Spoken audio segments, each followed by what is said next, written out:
আয়াতুল কুরসি, আয়াতুল কুরসি, আয়াতুল কুরসি। এই আয়াতুল কুরসি আমরা অনেকেই জানি, আবার অনেকেই জানি না। কিন্তু আমরা যারা জানি তারা এর মানে জানি না, এর ফজিলত জানি না। আসলে আয়াতুল কুরসিটা কি? এটা পড়লে কি হবে? এর আসল মানে কি? আর এই আয়াতুল কুরসি জানা সবার জন্য কেন জরুরি?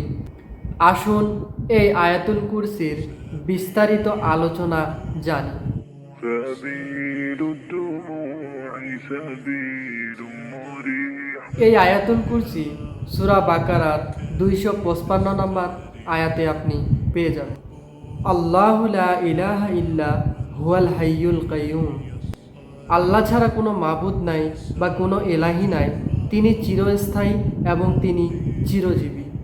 লা তাখুযুহু সিনাতুন ওয়ালা নাওম লাহু মা ফিস সামাওয়াতি ওয়া মা ফিল আরদ। তাকে না তন্দ্রা স্পর্শ করবে না নিদ্রা। আকাশমণ্ডল আর পৃথিবীতে যা কিছু আছে সব কিছু আল্লাহ তাআলার। মান যাল্লাযী ইয়াশফাউ ইনদাহু ইল্লা বিইজনি ইয়ালামু মা বাইনা আইদিহিম ওয়া মা খালফাহুম। এমন কে আছে যে তার কাছে সুপারিশ করবে তার অনুমতি ছাড়া?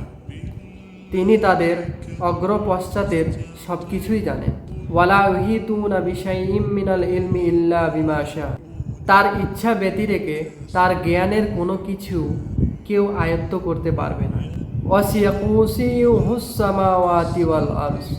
আর তার আসন আসমান ও জমিন পরিবেষ্টিত। ওয়ালা ইউউদুহু হিফজুমা। এদের হেফাজতে তার কোনো কষ্ট হয় না। ওয়াহুয়াল আলিউল আজিম। তিনি সুন্নতময় মহামহিমা। আমরা তো আয়াতুল কুরসির মানে জেনে নিলাম, কিন্তু আয়াতুল কুরসি পড়লে আমাদের ফায়দা কি হবে, এর ফজিলত কি কি আছে, আসুন সেটাও জেনে নিন।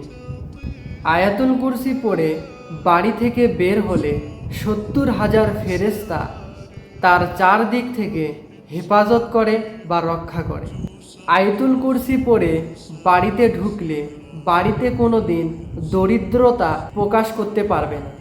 এই আয়াতুল কুরসি পড়ে ঘুমালে সারা রাত একজন ফেরেশতা তাকে পাহারা দেয়।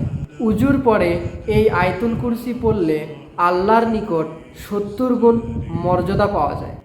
যে ব্যক্তি প্রতি ফরজ নামাজের পরে এই আয়াতুল কুরসি পাঠ করবে সে জান্নাতে প্রবেশ করবে। তার মৃত্যু তার জন্য খুব আসান হয়ে যাবে। আল্লাহ তাআলা যেন আমাদের প্রত্যেকে এই আয়াতুল কুরসি বেশি বেশি করে পাঠ করার তৌফিক দান করে। আমিন।